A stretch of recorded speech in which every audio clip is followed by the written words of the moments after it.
እንደኛ ዘመን የባከነ የተበተነ የተነነና ችግር የገጠመው ዘመን በዘመናት ያለ አይመስልም። እመቤታችን ያረፈችበት ጊዜ ስደት ነው፣ ረሃብ ነው፣ ጥም ነው፣ መንከራተት ነው። መጨረሻ ላይ ማየታችሁታል። አይኗ ያየ አቅፋ ያሳደገችው ልጇ የስስት ልጇ አንድዬ ልጇ እጁ እግሩ ተቸንክሮ ደሙ እየፈሰሰ አጥንቱ ተቆጥሮ በጥፊ እየተመታ ምራቅ እየተተፋበት ተጠማው እያለ ፊት ለፊት እያየችው አንድ ብርጭቆ ውሃ ማቀበል ተከልክላ ኮምጣጤ እየጠጣ ሲሞት ባይኗ አይተዋለች። እኛ ዛሬ ጭንቅ ውስጥ ነን፣ መከራ ውስጥ ነን። ኑሮ ፈተና ነው፣ ሕይወት ፈተና ነው፣ ትዳር ፈተና ነው፣ ንግዱ ፈተና ነው፣ ፖለቲካው ፈተና ነው፣ ጦርነቱ ፈተና ነው። የሚሰማው ነገር ጆሮ የሚቆርጥ ልብ የሚያስደነግጥ ነገን የሚያጨልም ዛሬን የሚያከስር ትናንትናን የሚያስናፍቅ ነው ወገኖች። ጮክ ብትሉ እግዚአብሔር ይሰማል፣ ሰይጣን ያፍራል። እኛ መኖራችን ማረጋገጫ ይሆነናል። በስመ አብ ወወልድ ወመንፈስ ቅዱስ አሐዱ አምላክ አሜን። ክቡር አባታችን የታላቁ ደብር አስተዳዳሪ እግዚአብሔርን ብላችሁ ይቅርታውን ቸርነቱን አምናችሁ ከቅድስት ድንግል እናቱና ከቅዱሳን ባለሟሎቹ የሚገኘውን ጥበቃና ምልጃ ተስፋ አድርጋችሁ በዚህ ቦታ ለመገኘት እግዚአብሔር የፈቀደላችሁ ወገኖቻችን ክርስቲያኖች ምእመናን በእግዚአብሔር ስም እንዴት ዋላችሁ? እንዴት ከረማችሁ? እንዴት አመሻችሁ? በየጊዜው በየቦታው በየምክንያቱ የሚመክረን የሚያስተምረን ትናንት የነበረ አሁን ያለ ለዘላለምም መኖሩን አፋችንን ሞልተን የምንመሰክርለት ልባችንንም ሞልተን ያመነውና የምናምነው የአባቶቻችን አምላክ ልዑለ ባሕርይ እግዚአብሔር እስከ ዛሬ ስላደረገው በጎ ነገር ወደፊትም ሊያደርግልን ስላዘጋጀው መልካም ነገር ሁሉ ሕያው ቅዱስና ዘላለማዊ ስሙ ይክበር ይመስገን፣ ይክበር ይመስገን፣ ይክበር ይመስገን።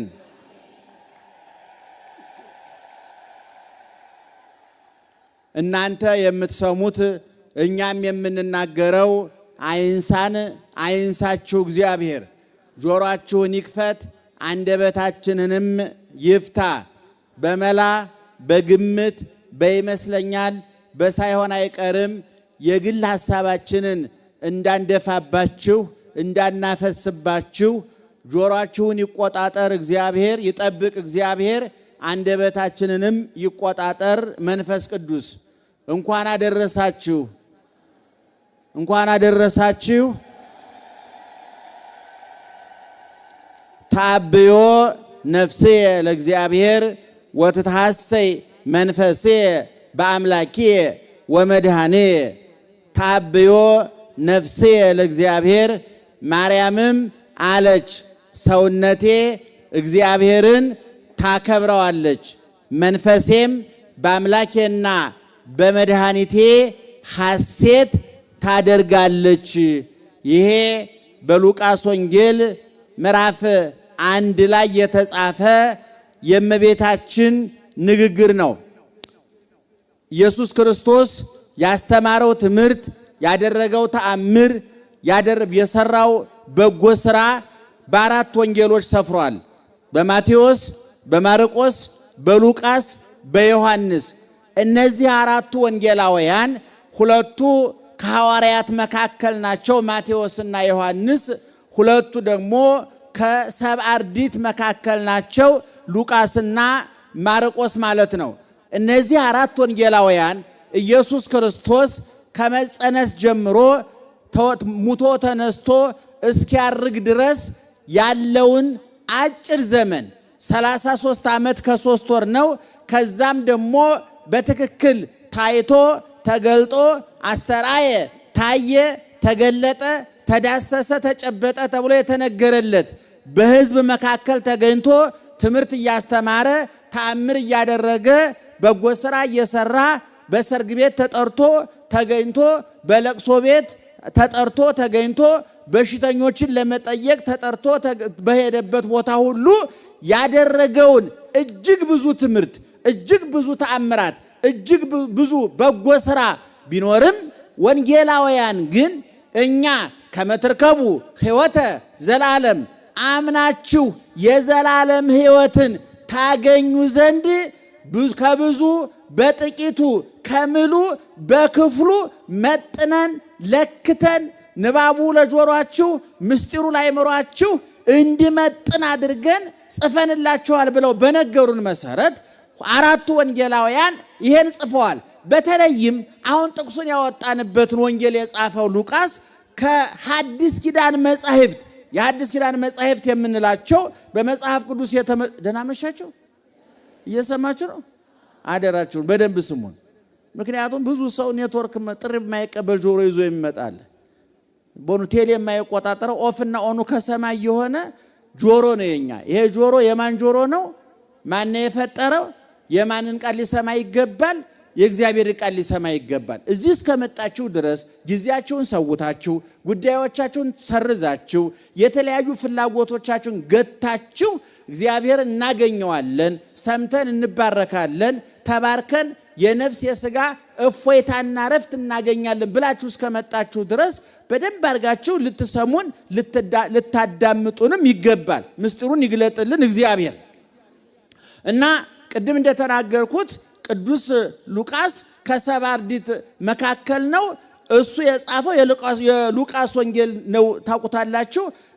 ከሐዲስ ኪዳን መጻሕፍት መካከል መጽሐፍ ቅዱስ በጥቅሉ 66 ነው። ይሄ ዓለም ተስማምቼበታለሁ የሚለው በቤተ ክርስቲያናችን ደግሞ ሐዲስ ኪዳኑ 35 ነው። 8 የሥርዓት መጻሕፍት አሉ።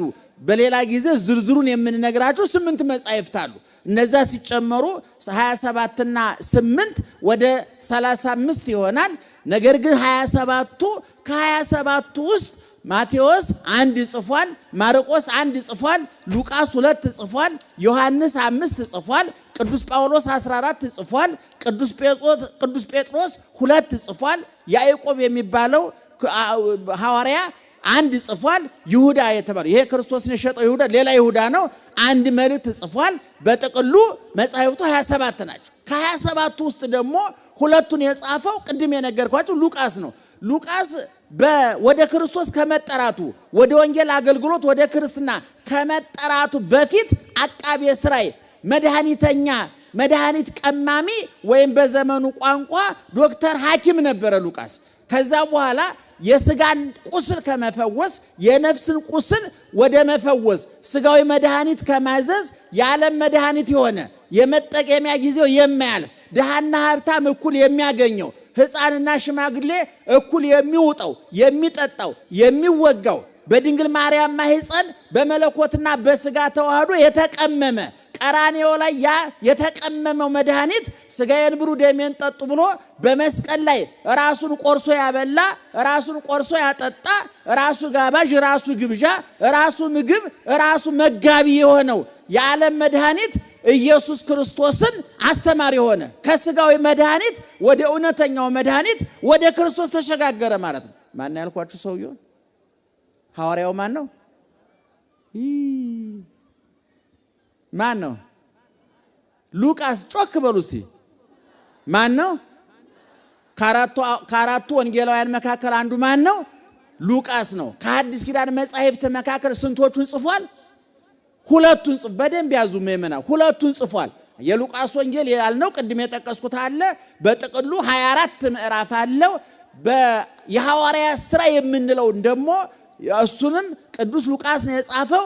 ቅዱስ ጳውሎስን እየተከተለ የቅዱስ ጳውሎስን እዚህ ቦታ ገብቶ ትምህርት አስተማረ፣ ታምር አደረገ፣ እንደዚህ አደረገ እያለ ልክ አንድ ጋዜጠኛ ጠቅላይ ሚኒስትሩን ተከትሎ እንደሚዘግበው ሁሉ ቅዱስ ጳውሎስን ተከትሎ የዘገበውና የጻፈው ደግሞ የሐዋርያት ሥራ ተብሎ ተጽፏል። ይሄ በጥቅሉ 28 ምዕራፍ አለው። ከሐዲስ ኪዳኑ 27 መጻሕፍት መካከልም ይቆጠራል። ስለዚህ ከሐዲስ ኪዳን መጻሕፍት መካከል ቅዱስ ሉቃስ ስንት ጽፏል ማለት ነው? 2 ጽፏል ማለት ነው። እና የአራቱ ወንጌሎች የማቴዎስ፣ የማርቆስ፣ የሉቃስ፣ የዮሐንስ እያልኳችሁ ነው። የሚገናኙበትም የሚለያዩበትም አለ። የሚገርማችሁ ነገር የጻፉበት ዘመን የተለያየ ነው።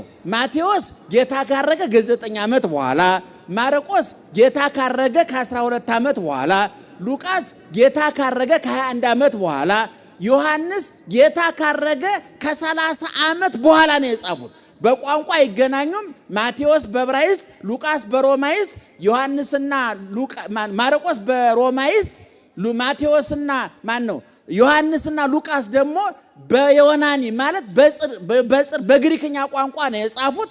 ሶስተኛ በተለያየ ቦታ ነው የጻፉት።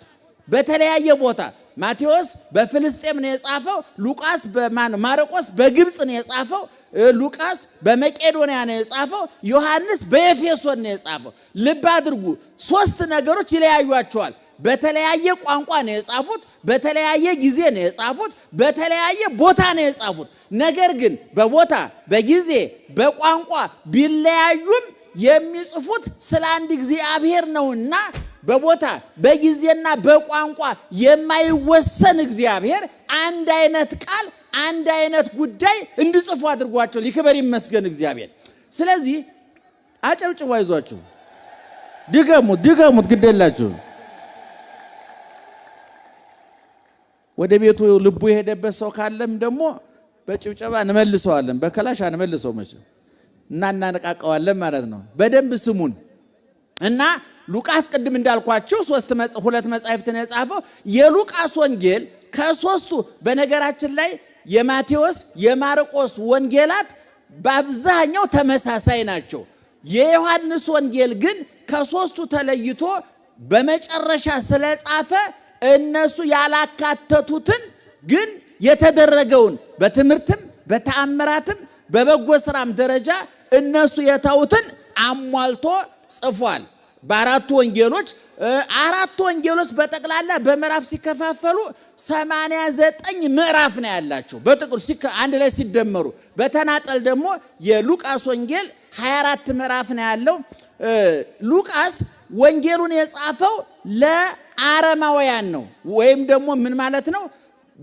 ከአምልኮተ ጣዖት ወደ ክርስትና ለመጡ ሰዎች ነው። ማቴዎስ ለእስራኤላውያን ስለጻፈ በብሉይ ኪዳን የነበሩትን የነቢያትን ጥቅሶች እያስገባ ጽፏል። ማርቆስ ደግሞ ለሮማውያን እሱም ለአረማውያን ነው። ነገር ግን ሮማውያን የሚመለከቱ ጥቅሶች አስገብቶበታል። ሉቃስ ቴዎፍሎስ ለሚባል ለአንድ ሀገረ ገዥ ነው ክርስቶስ ያደረገውን ተአምራትና ያስተማረውን ትምህርት ጠቅለል ባለ መንገድ ጽፎ የላከለት እና በሉቃስ ወንጌል ከሌሎቹ የሚለየው በምዕራፍ 1 እና 2 ላይ ስለ እመቤታችን ጥልቅ መረጃ ዕውቀት ያስጨበጠን ቅዱስ ሉቃስ ነው። በደንብ ስሙ ይመናል። ቅዱስ ሉቃስ ነው። የእመቤታችን ጸሎት ሁልጊዜ ሰላም ለኪን ዘንሰግድ ብለካልን በኋላ ማርያምም ማለች ካል ምን ብላችሁ ምጸልዩት? ማርያምም ማለች፣ ጮክ በሉ። ማርያምም ማለች። አቤት እሰይ መንፈሴም በአምላኬና በመድኃኒቴ ይሄንን የጻፈልን ሉቃስ ነው። አንዳንድ ሰዎች እንዲህ የሚል ጥያቄ ይጠይቃሉ። ሐዋርያት ወንጌልን ሲጽፉ እነ ቅዱስ ጳውሎስ 14 መልእክት ሲጽፉ፣ ቅዱስ ጴጥሮስ 2 መልእክት ሲጽፍ፣ ሌሎችም ሉቃስም በዚህ መጠን ስለ እግዚአብሔር ሲጽፉ ስለ ድንግል ማርያም ለምንድን ነው በስፋት ያልጻፉት ብለው ይጠይቃሉ።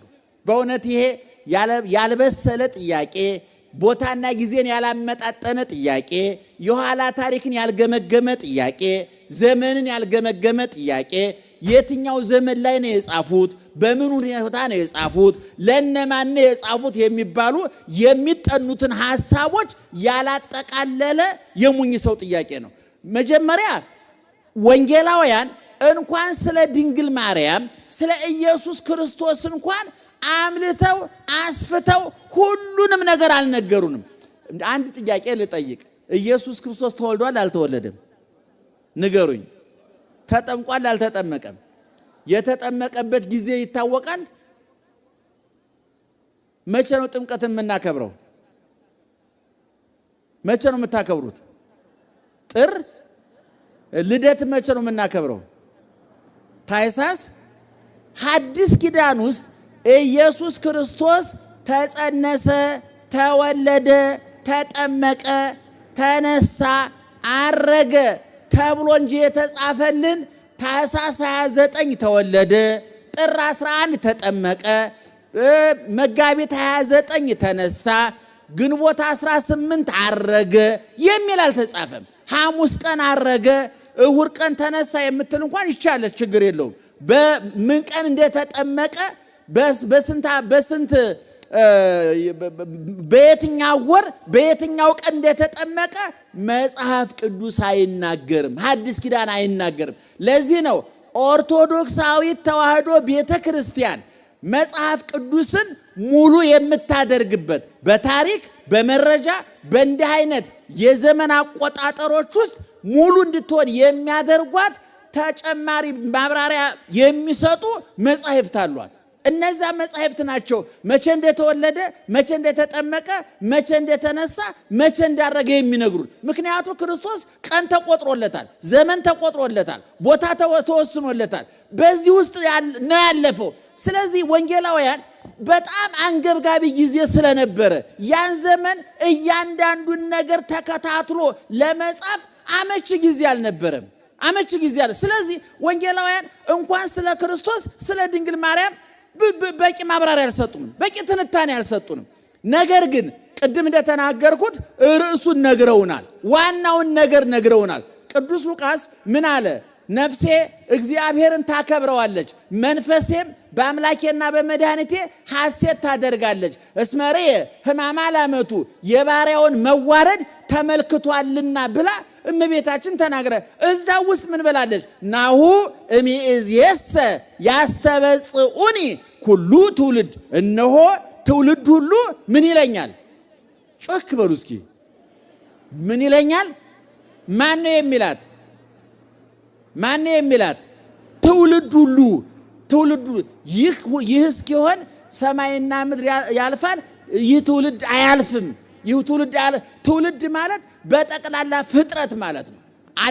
ከአዳም ጀምሮ እስከ ዕለተ ምጽአት እመቤታችን ከመወለዷ በፊትም የነበሩ ሰዎች ያውቋታል፣ በተወለደች ጊዜም ሰዎች ያውቋታል፣ ካረፈችም በኋላ ሰዎች ያውቋታል። ምክንያቱም ሰማይና ምድር የማይወስኑት የጌቶቹ ጌታ የነገስታቱ ንጉሥ፣ ሰማይ ዙፋኑ፣ ምድር የእግሩ መረገጫ የሆነችለት፣ በወጀብና በአውሎ ነፋስ ውስጥ መንገድ ያለው ኪሩቤል፣ ሱራፌል፣ ኃያላን ረቂቃን ሰማያውያን መላእክት ዓይናቸውን ሞልተው ሊያዩት ያልቻሉ፣ እግዚአብሔር ተዋጊ ነው ስሙም እግዚአብሔር ነው የተባለ፣ በወጀብና በአውሎ ነፋስ ውስጥ መንገድ አለው አምላካችን እግዚአብሔር የሚባላ እሳት ነው የተባለ፣ ተራራውን የሚያንቀጠቅጥ አለቱን የሚያቀልጥ ሰማይና ምድርን የሚያንቀጠቅጠው የማይወሰነው የማይታየው ከስሜት ሕዋሳት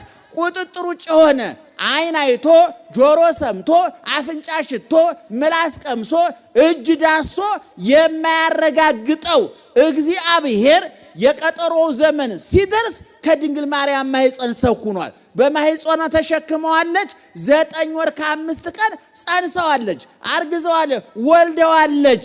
ሰማይና ምድር የፈጠሩት እጆቹ ዘላለማውያን እጆቹ የሕፃን ልጁ ነው። ፊቷ እንዳሷታል የድንግል ማርያም። ድንግል ማርያም እግዚአብሔርን ቅድም ግርማውን፣ ጌትነቱን፣ ኃያልነቱን፣ ዘላለማዊነቱን የመሰከርንለት፣ ረቂቅነቱን የመሰከርንለት፣ ሕያው መሆኑን የመሰከርንለት መላእክት ዓይናቸውን ሞልተው ሊያዩት አይችሉም ያልነው እግዚአብሔር ሰማይ ዙፋኑ፣ ምድር የእግሩ መረገጫ ናት ብለን የመሰከርንለት እግዚአብሔር በኖህ ጊዜ ፍል ውሃ ያዘነበ፣ በሰዶም በገሞራ እሳት ያዘነበ፣ ፈርዖንን ከነሰራዊቱ ያሰጠመ፣ እስራኤልን 40 ዓመት መና ከሰማይ እያወረደ ውሃ ካለት እያፈለቀ የመገበ፣ የኢያሪኮን ግንብ በነ ኢያሱ ዝማሬ ያፈረሰ፣ እነ ዳንኤልን ከአንበሳ አፍ ያዳነ፣ እነ አናንያ እነ አዛርያ እነ ሚሳኤልን ከእሳት ያወጣ፣ በነ ኤልያስ አድሮ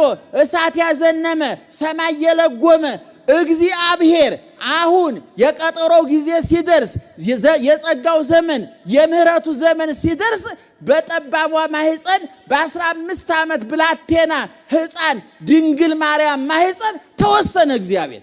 ያንን ነው በማህፀኗ የተሸከመችው። ሲወለድ ደግሞ እጭኗ ላይ አስቀምጣ ጡቶቿን አጎረሰችው። ጉንጩን እያሻሸች ሳመችው፣ ራሱን እያሻሸች አጫወተችው። ዳደ ብሎ አደገ እግዚአብሔር። ወፌ ቆመች ብሎ አደገ እግዚአብሔር። እንዲያውም ምእመናን አረጋዊ መንፈሳዊ የሚባል የቤተ ክርስቲያናችን ሊቅ የጻፈው የዛሬ 1600 ዓመት ገደማ የተጻፈ ድርሳነ አረጋዊ መንፈሳዊ የሚባል መጽሐፍ አለ። እዛ መጽሐፍ ላይ እንዲህ ተብሎ ተጽፏል። ብፁዕ አንተ ኦ ዮሴፍ፣ አንተ ዮሴፍ ንዑር ነህ ክቡር ነህ። በ92 ዓመትህ በስተርጅና ልጥህ ተርሶ መቃብር ተምሶ እቤት በምትውልበት ጊዜ እግዚአብሔር አድሶህ ቀይሮህ እግዚአብሔር ኢየሱስ ክርስቶስን እንኮኮ ብለህ እትካሻህ ላይ ተሸክመህ የተሰደድከው አንተ ዮሴፍ ብፁዕ ነህ ይላል ያ መጽሐፉ ላይ። ዮሴፍ አንተ ትካሻ ላይ የተቀመጠው ይላል እዛ መጽሐፉ ላይ። አንተ ትካሻ ላይ የተቀመጠው እንኮኮ ያልከው እኮ ሰማይና ምድር የማይወስኑትን ሰማይ ዙፋኑ ምድር የእግሩ መረገጫ የሆኑለትን ከዘላለም እግዚአብሔር ይርብ ወይጸም ወይደክም አይራብም አይጠማም አይደክምም ተብሎ የተነገረለትን በሱራፌል ጀርባ ዙፋኑ ላይ የተቀመጠውን እግዚአብሔር በትካሻ ተሸክመዋል። ምን የተባረክ ነህ ይላል። እንዲያውም ይላል ሊቁ፣ ደህና መሻችሁ። እንዲያውም ይላል ሊቁ ጨምሮ ሲያደግ ብፁዕ እንኳን አንተ ትካሻ ቀርቶ ይላል እንኳን ትካሻህ የቤትህ ወለሉ የተባረከ ነው። ዘኬደ በገሪሁ ኢየሱስ ክርስቶስ የዳህበት ቤትህ ወለሉ የተባረከ ነው። ዋረፍተ ቤትከ የቤትህም ግድግዳ የተባረከ ነው። ሕፃናት ለመቆም ሲተረተሩ ምን እያያዙ ነው የሚለማመዱት? የከተማ ልጅ እኮ ብዙ የሚይዘው ነገር አለው። የእኛን ነው የምላችሁ። የአሁኑ ዘመን የተባረከ ዘመን እንዴት አይል የተቀደሰ ዘመን ነው። ዛሬ እኛ አንድ ዓመት ለልጆቻችን ትምህርት ቤት የምንከፍለው እኮ እኛ ጠቅላላ ተምረን ለመጨረስ ያን ያህል ብር የከፈለን ነገር የለም። ይገርማችኋል። እና አሁን ሕፃናት ወፌ ቆመች ብሎ የሚለማመዱት ምን እያያዙ ነው? ወንበር፣ ግድግዳ። የዮሴፍ ቤት ግድግዳ የተባረከ ነው። ሰማይና ምድሩን ያለ ምሰሶ ያቆመው እግዚአብሔር መቆም ለመለማመድ የቤትህን ግድግዳ ይዞ ተለማመደ። እንኳን ትካሻህ መሬቱ የተባረከ ነው፣ ግድግዳው የተባረከ ነው። አያችሁ፣ ድንግል ማርያም የምትደነቀው ድንግል ማርያም እንድትመሰገን የተፈቀደላት እሷን ተክቶ ይህን ነገር ሊያደርግ የቻለ ሰው የለም ከፍጡራን መካከል። ለዚህ ነው በቤተ ክርስቲያናችን በከመይቤ መጽሐፍ ማእከለ ፈጣሪ ወፍጡራን ለረፍት ዘኮርኪ ጽላተ ኪዳን ትእምርተ ኪዳን፣ የኪዳን ምልክት የኪዳኑ ጽላት ሁነሽ በፈጣሪና በፍጡር መካከል ከፈጣሪ በታች ከፍጡራን በላይ ሁነሽ ተገኝተሻል። ስለዚህ ድንግል ማርያም ሆይ ማህፀንሽ ቡሩክ ነው ይላል። እንደገና አባ ዘወርጊስ ዘጋስጫ የሚባል ደግሞ ሊቅ እንዲህ ይላል። አቃቤ ሥራይ መጻ እምሰማየ ሰማያት፣ መድኃኒት ቀማሚው መለኮት ከሰማይ መጣ። ወጸፈውስ ተረክበት በቤተ ዳዊት፣ መድኃኒቱ የሚቀመምባት የሕይወት ዕፅ ደግሞ በዳዊት ዘር ተገኘች። መለኮትና ሥጋ ሲዋሃዱ ኢየሱስ የሚባል ስም ወጣ። ኢየሱስ ማለት መድኃኒት ማለት ነው። ይሄ መድኃኒት የተቀመመው ደግሞ የት ነው ብያችኋለሁ? በድንግል ማርያም ማህፀን ውስጥ ነው። ማንና ማን ሲዋሃዱ? መለኮትና ሥጋ ሲዋሃዱ።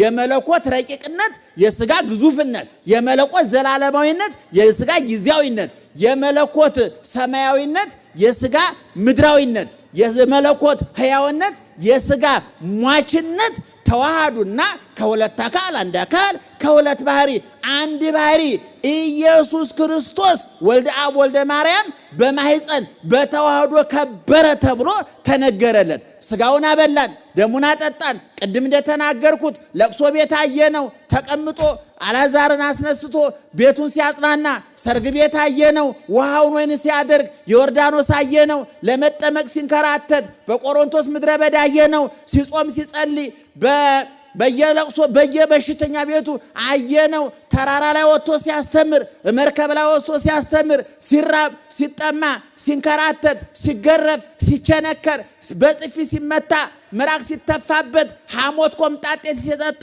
የሸዋግ ሲደፋበት ውቅያኖስን የፈጠረ ውሃን የመጠጣት ስሜትን ከነውሃው የመራብ ስሜትን ከነምግቡ የሚያይ ዓይንን ከነብርሃኑ የፈጠረ እግዚአብሔር በጨለማ ቤት ታሰረ፣ ራበው፣ ጠማው፣ ተጠማ፣ ተራበ ተብሎ ተነገረልን። ይሄ ከማን ሰው ስለሆነ ነው? ከድንግል ማርያም ስለተዋደ። ኦርቶዶክሳዊ ተዋሕዶ ቤተክርስቲያን ለድንግል ማርያም የሰጠችው ቦታ ከዚህ የረቀቀ የመጠቀ የሚታመን እንጂ የማይመረመር የሚረቁበት እንጂ የማይራቀቁበት ሰማያዊ ምስጢር የሆነ ይሄ ፊዚክስ አይደለም፣ ይሄ ኬሚስትሪ አይደለም፣ ይሄ ባዮሎጂ አይደለም፣ ይሄ ጂኦግራፊ ሂስትሪ አይደለም። ይሄ ረቂቅ ነው፣ የሚታመን እንጂ የማይመረመር የምንድንበት እንጂ የማናውቀው የምንረዳበት እንጂ ያልተረዳነው ሰማያዊ ምስጢር ነው። ምእመናን አባቶቻችን ይሄ ነው እንቅልፍ የነሳቸው እረፍት የነሳቸው። ድንግል ሆይ ምን ተአምር ነው የተፈጠረው? እንዲያውም በሌላ መጽሐፍ ደህና መሻችሁ። እንዲያውም ሌላ መጽሐፋችን ምን ይላል? ድንግል ይላል ከርስኪ የአምቅ እምቀላይ ወይ ርህብ እምሰማይ። ድንግል ሆይ ማህፀንሽ አንቺ የ15 ዓመት ብላቴና ነሽ፣ ድንግል ነሽ፣ ትንሽ ነሽ። ትወልጃለሽ ተብሎ መለኮትን ብትወልጂ ማህፀንሽ አልሰፋ ቁመትሽ አልረዘመ እንደ ፍጡር ነሽ እናውቃለን። ነገር ግን ድንግል ሆይ ማህፀንሽ እኮ ከውቅያኖስ ይጠልቃል፣ ከሰማይ ይርቃል፣ መርምረን አንደርስበትም። እግዚአብሔር 9 ወር ከ5 ቀን ዙፋን አደረገው ተባለ። ስለዚህ እመቤታችን ባጭሩ ምን ብላ ገለጸችው? እነሆ ትውልድ ሁሉ ምን ይለኛል? ብፅዕት ይለኛል። ይህን ቃል ከድንግል ማርያምና ከእግዚአብሔር ውጪ ፍጡራን ሊናገሩት አይችሉም። ገብርኤል ሊናገረው አይችልም። ሚካኤል ሊናገረው አይችልም። አይታቸዋል። መጽሐፍ ቅዱስ ውስጥ በኦሪት ዘፍጥረት ምዕራፍ 18 ላይ ሥላሴ ቤቱ ገብተው እግዚአብሔር ሲያነጋግረው አብርሃም ከትሕትናው የተነሳ ምን አለ? እኔ አመድና ትቢያ ስሆን እንዴት አነጋገረኝ አለ። ዳዊትን አይታችሁታል። እንደ ልቤ ያለ ሰው አገኘሁ ብሎ እግዚአብሔር ሲያመሰግነው እሱ ግን ምን አለ? አንሰ እፄዋ ኮሰብ፣ እኔ ትል ነኝ እንጂ ሰው አይደለሁም አለ። ቅዱስ ጳውሎስ በአዲስ ኪዳን ንዋየ ህሩየ ረሰይኩከ ምርጥቂያ አድርጌሃለሁ ወረሰይኩከ ብርሃኖሙ ለአሕዛብ፣ በጨለማ ውስጥ ላሉ አሕዛብ ብርሃን አድርጌሃለሁኝ ብሎ ኢየሱስ ክርስቶስ የጠራው እስከ 3ኛው ሰማይ የተነጠቀ የመላእክትን ኑሮ የመላእክትን ከተማ አይቶ የመጣ የመላእክትን ቋንቋ የሰማ በልብሱ ቁራጭ ድውይ የሚፈውስ ሙት የሚያስነሳ ለምጻም የሚያነጻ ዓይን የሚያበራው ቅዱስ ጳውሎስ በቆሮንቶስ 15 በአንደኛ ቆሮንቶስ እያልኩ ነው ምዕራፍ 15 ቁጥር 9 ላይ ምን አለ? ወድኅረ ኩሎሙ አስተርአየኒ ሊተኒ ዘእመስል ጻይጽአ። ለደጋጎቹ ለትልልቆቹ ሐዋርያት ከተገለጠ በኋላ በመጨረሻ ላይ ለኔ ለጭንጋፉ ተገለጠልኝ አለ። ጭንጋፍን እያለ እኔ ብል እኮ አይገርምም? ይገርማችኋል። ታዲያ ምን ታመጣለህ ነው የምትሉኝ አይደለም? አሁን እኛ እኮ አንበሳ ነኝ፣ ነብር ነኝ፣ ግስላ ነኝ ነው። እኔ ትል ነኝ የሚል ሰው አለ? እኔ ዝንጀሮ ነኝ የሚል ሰው አለ? እኔ እንደው አረባም፣ እኔ አይጥ ነኝ፣ እኔ ድመት ነኝ የሚል ሰው አለ? ስንፎክር እንኳን ምንድን ነብሮ፣ ዘራፍ፣ አንበሳው ነው የምንለው እኮ። ግን ልባችን ምን እንደሆነ እንኳን እግዚአብሔር እኛ እናውቀዋለን። ቅዱስ ጳውሎስ ግን ምን አለ? እኔ ጭንጋፍ ነኝ አለ። ቅዱስ ዳዊት ምን አለ? እኔ ትል ነኝ አለ፣ አረባም አለ። አብርሃም ምን አለ? እኔ አመድና ትቢያ ነኝ አለ። ምክንያቱም ፍጡራን ሊመሰገኑ እንጂ ራሳቸውን ሊያመሰግኑ አይችሉም። ይሄ ቅድም እንደነገርኳችሁ እመቤታችን ግን ምን አለች? እነሆ ትውልድ ሁሉ ምን ይሉኛል? ብፅዕት ይሉኛል። እግዚአብሔር ኧረ ታይ አንቺ ፍጡር አይደለሽም እንዴ አይገባሽም አላለም። የጻፈው ሉቃስ ነው። መንፈስ ቅዱስ ገልጦለት ነው። በያዕቆብ በመልእክቱ ምዕራፍ 5 ቁጥር 11 ላይ ምን ብሎ ተናግሯል? ወናሁን አስተበጽኦሙ ለለተአገሱ ወሰማይክሙ ትዕግስቶ ለኢዮብ ዘከመ ፈጸመ ሎቱ እግዚአብሔር እስመ ብዙ ምሕረቱ ወመስተሳይል። የታገሱትን ብፁዓን እንላቸዋለን። እነማን ብፁዓን የምንላቸው? የታገሱትን ኢዮብ ትዕግስተኛ ነው ብፁዕ ብለነዋል። አብርሃም ልጁን ለመሰዋት ወስዷል ብፁዕ ብለነዋል። ሌሎችም እሳት የነደደባቸው ሰይፍ የተሳለባቸው ጦር የተሾለባቸው የነደዱ የታረዱ የተገፈፉ የተገረፉ የተራቡ የተጠሙ የተንከራተቱ ቅዱሳንን እነሱ ታግሰው ስለተቀበሉ ምን እንላቸዋለን? ብፁዓን እንላቸዋለን። የነዚህ ሁሉ እናት በእነሱ ያደረውን የወለደች የእነሱ ጌታቸው የእሷ ልጇ በእነሱ ያደረባቸው በእሷ የተዋሃደው ኢየሱስ ክርስቶስን የወለደችው ድንግል ማርያም ደግሞ ምን እንላታለን? አንቺ ብፅዕት ነሽ። ሁልጊዜ እናገረዋለሁ።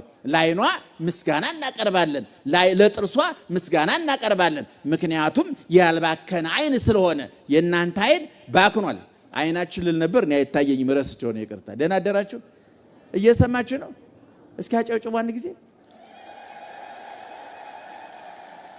ስለዚህ እመቤታችን ታዲያ ይሄን ሁሉ ተመለከተችና ምን አለች? ነፍሴ እግዚአብሔርን ታከብረዋለች፣ መንፈሴም በአምላኬና በመድኃኒቴ ምን ታደርጋለች? ሐሴት ታደርጋለች። አያችሁ፣ ነፍስ የድንግል ማርያም ነፍስ የቅዱሳን ነፍስ እርካታዋ፣ እፎይታዋ፣ ጸጥታዋ፣ ምግቧ፣ መጠጧ፣ ልብሷ እግዚአብሔር ነው። የኛ ነፍስ ዛሬ በምንድነው ሐሴት የምታደርገው? ታውቁታላችሁ። መቼም እንደኛ ዘመን የባከነ የተበተነ የተነነና ችግር የገጠመው ዘመን እኔ በዓለም ላይ በማን ነው በዘመናት ያለ አይመስለኝም። የኛ ስላችሁ በጠቅላላ የሰው ልጅ ነው። አውሮፓ ብትሄዱ አሜሪካ፣ እስያ ብትሄዱ አፍሪካ፣ ያተረፈ ብትሉ የከሰረ፣ የተሾመ ብትሉ የተሻረ፣ የጎደለ ብትሉ የሞላለት፣ ጤነኛ ብትሉ በሽተኛ፣ ሁሉም ብሶተኛ ነው፣ ምሬተኛ ነው፣ አመስጋኝ የለም። ድንግል ማርያም ልብ አድርጉ እግዚአብሔርን ወልዳ፣ ልብ አድርጉ እግዚአብሔርን በበረት ወልዳ እምታለብሰው ልብስ አታ ብርድ ብርድ እያለው ዘከለለ ሰማየ በከዋክብት ሰማዩን በከዋክብት ያስጌጠ ዋሰርገወ ምድረ በስነ ጽጌያት በአበቦች ምድርን ያስዋበ እግዚአብሔር እራፊ ጨርቅ አጥቶ ብርድ ሲያንሰፈስፈው እሷ ወላዷ ብርድ ሲያንሰፈስፋት በቆሻሻ በረት ልጇን ወልዳ ያ ሁሉ መከራ ሲደርስባት አሁንስ መረረኝ አላለች። አሁንስ መረረኝ አላለች። እንዲያውም ባለቅኔው እንዲህ ብሎ ተናገረ። ምንድነው? ፍርፋራተ ህብስት ትጸውር። ምንድነው? ፍርፋራተ ህብስት ትጸውር በአማርኛ ስነግራችሁ ምን ማለት ነው? ድንግል አታፍርም ወይ ይላል ባለቅኔው። አታፍርም ወይ እንጀራ ተሸክማ ራበኝ ትላለች። ከሰማይ የወረደ የሕይወት እንጀራ ማን ነው? ኢየሱስ ክርስቶስ። እሱን ታቀፋ ሰው ዳቦ ታቅፎ ዳቦ ይርበዋል ወይ? ውሃ ይዞ ውሃ ይጠመዋል ወይ?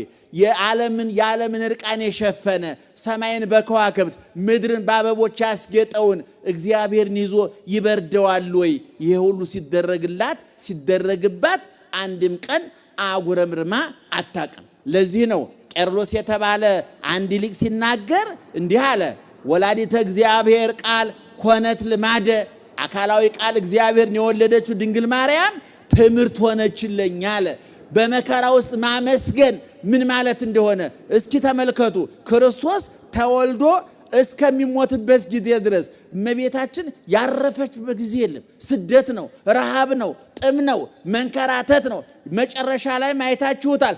ዓይኗ ያየ አቅፋ ያሳደገችው ልጇ የስስት ልጇ አንድዬ ልጇ እጁ እግሩ ተቸንክሮ ደሙ እየፈሰሰ አጥንቱ ተቆጥሮ በጥፊ እየተመታ ምራቅ እየተተፋበት ተጠማሁ እያለ ፊት ለፊት እያየችው አንድ ብርጭቆ ውሃ ማቀበል ተከልክላ ኮምጣጤ እየጠጣ ሲሞት ባይኗ አይተዋለች።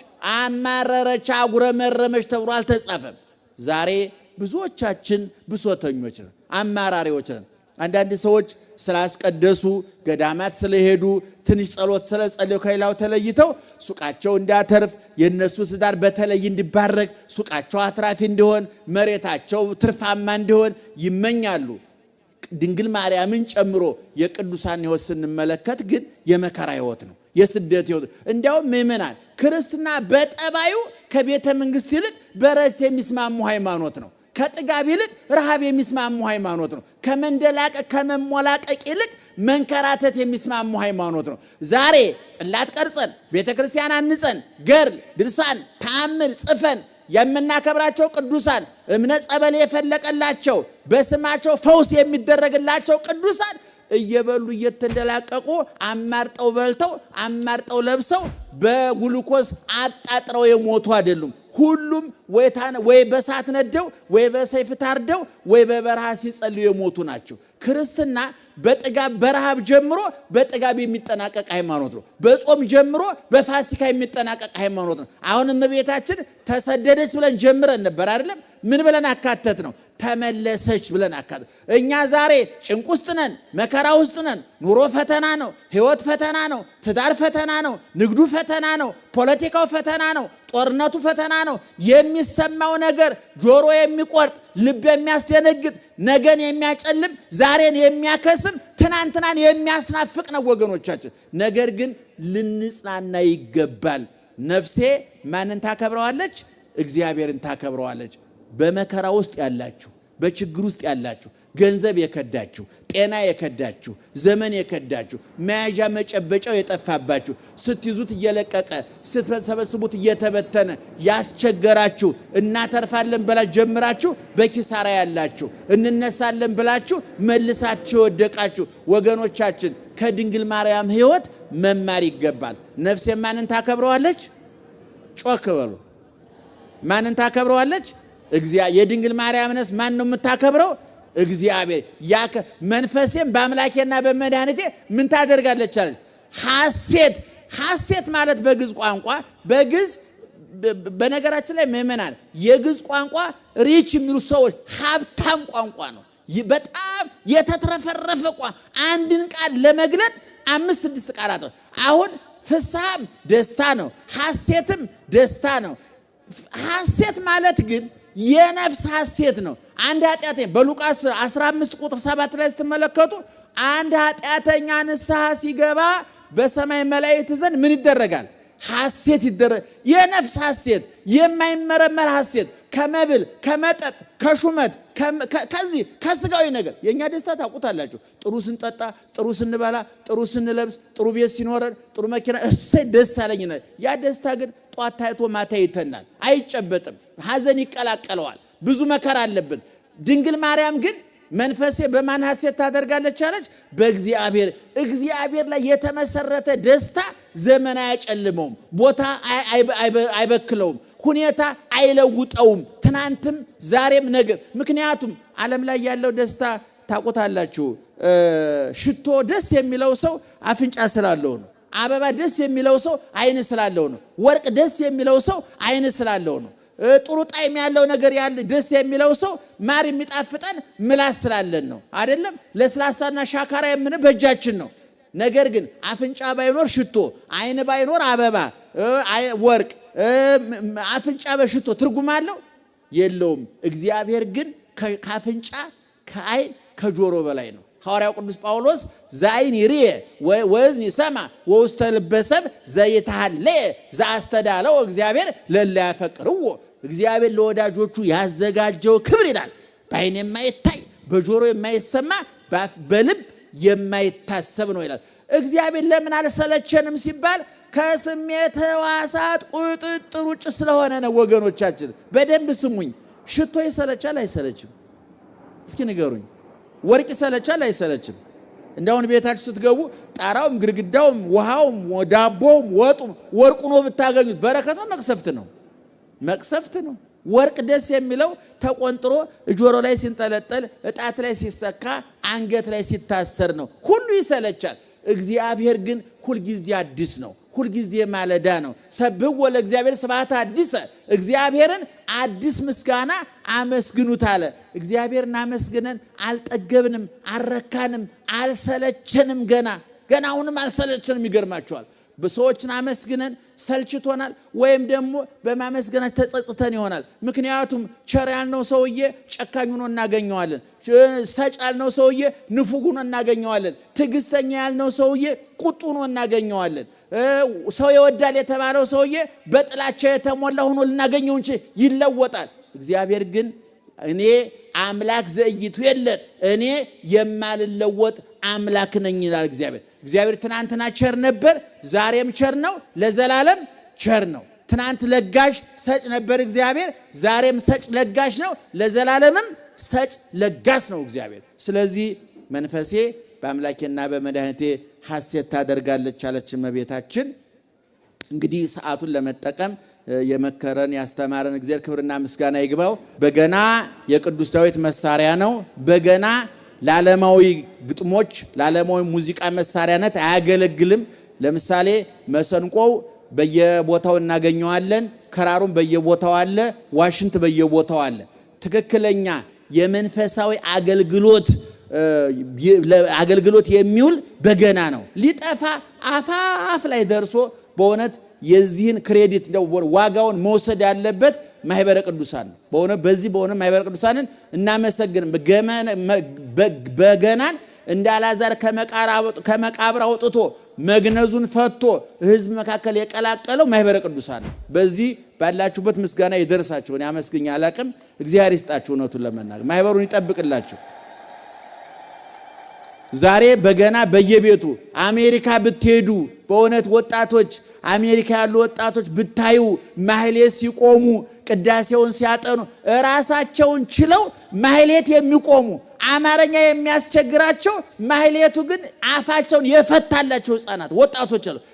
ቲኔጀር 18 17 20 ዓመት የሆኑ ሻሻቸውን ጠምጥመው መቋሚያቸውን ጸናጽላቸው ከበሯቸውን ይዘው እዛ ላይ ሲያሸበሽቡ እዛ ላይ ሲዘምሩ ብታዩዋቸው ወደፊት እንደውም እኔ ከአሜሪካ ድሮ መሪጌታ ከጎጃም ከጎንደር ነበር፣ እሷ ከተማ ካሁን በኋላ ከአሜሪካ ነው የሚመጣው፣ ከቨርጂኒያ ከዲሲ ነው የሚመጣው።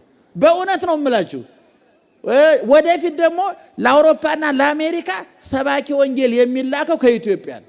አሜሪካ አውሮፓ ክርስትና ስላችሁ ያኛውን እያልኩ ነው። የኛ እየሸተ እያበበ ያለ ነው። እግዚአብሔር ይክበር ይመስገን። ምክንያቱም እኔ ብዙ መድረክ ላይ ብዙ መናገር የማንፈልገው ማህበራዊ ኑሮን የሚያናጋ ብዙ ጉዳይ አለ። ሰው ጤነኛ የሚባለው ሁሉን ነገር በመናገሩ ሳይሆን መጥኖ ለክቶ በውስጣችን ሁላችንም እብዶች ነን አይደለም። ግን መጥነን ስለምንናገር እስካሁን ወደ አማኑኤል የወሰደን ሰው የለም። እግዚአብሔር ይመስገን። በውስጡ ማንም እብድ ነው ታውቃለህ። አሁን በልባችሁ እንዲህ ባረገው ብላችሁ በስመ አብ እንደሚታሰበው እንደ ብላችሁ እብደታችሁ ራሳችሁ አላስተማማችሁትም። ሁላችን እብዶች ነን። ግን ያው አንዳንዶቹ ለይቶላቸው ልብስ ጥለዋል። እኛ ግን ልባሞቹ እብዶች ከነ ልብሳችንን ገና ሰላም ነን። አንዳንድ ጊዜ እንደባደባን እንታኮሳለን፣ ጠመንጃን መዛለን። አንዳንድ እብዶች አሉ የለየላቸው በየቦታው መቀሌም አሉ፣ አስመራም አሉ፣ ባህር ዳርም አዲስ አበባም ጥቂት እብዶች አሉ። ግን ጥቂት ስለሆኑ በእኛ ተውጦ ይኖራሉ ይባላልና ወጣቶች እግዚአብሔር ይባርካችሁ፣ ኑሩልን፣ እደጉልን፣ በርቱልን፣ ጠንክሩልን። በሶስት መንገድ ለሀገራችሁ ለኢትዮጵያ የነገ ተስፋዎች እናንተ ናችሁ። የነገ ባለስልጣናት፣ የነገ ኢንጂነሮች፣ የነገ ሳይንቲስቶች፣ የነገ ፓይለቶች፣ የነገ ጳጳሳት፣ የነገ መነኮሳት፣ የነገ ዲያቆናት ተስፋ እናንተ ናችሁ። ቤተክርስቲያናችሁ ውደዷት በደንብ ነገ ተኮሩባታላችሁ። በእርግጠኝነት እነግራችኋለሁ። እኔ ብዙ መረጃ ብዙ ንባብ አለኝ። እውነቱን ውጭ መገር ብዙ ሰምቻለሁ። ወደፊት የማበብ የመለምለም ዓለምን የማዳረስ እምቅ ኃይል ያላት ተስፋ ያላት የኢትዮጵያ ቤተክርስቲያን ናት። በቂ ባህል አላት። ሶስት ምሰሶዎች አላት የኢትዮጵያ ቤተክርስቲያን። የተጣራ ዶግማ አላት። የተጠነቀቀ ቀኖና ስርዓት አላት። ኢትዮጵያዊ ባህልና ትውፊት አላት። ዶግማው፣ ቀኖናው፣ ባህሉ አንድ ላይ ሲገመድ ተዋህዶ የሚል የክርስትና ስም ይወጣለታል። በዚህ ዓለምን የምናጥለቀልቅበት ጊዜ ሩቅ አይደለም። ይሄ በእርግጠኝነት ነው የምነግራችሁ። እኔ ምናን የሚቀር 20 እና 30 ዓመታት ዓለም ላይ በመብራት የምትፈለገው ቤተክርስቲያን የኢትዮጵያ ቤተክርስቲያን ናት። ሌሎቹ በእውነት አምፖል ሊቃጠል ሲል በምን ይታወቃል? አይናሞች አይናሞች ይታያቸዋል። አምፖል ሊቃጠል ሲል ምን ይሆናል? ይሄን የሚነግረኝ ሰው በእውነት ይሸልማል። አንቺ ንገሪኝ እስኪ አንቺ አንድ አምፖል ሊቃጠል መሆኑ በምን ይታወቃል? እየበራ ነው አምፖሉ አይደለም? ሊቃጠል ሲል በምን ይታወቃል? አቤት በመርገብገብ አይደለም። እሱም አንዱ ነው። ከመጠን በላይ ምን ይሆናል? ይበራል። በትክክል ደብዘዝ ብሎ የሚበራ አምፖል መዝናኛ ጭምር ነው አይደለም? የኛ ቤተክርስቲያን ደብዘዝ ብላ እየበራች ነው።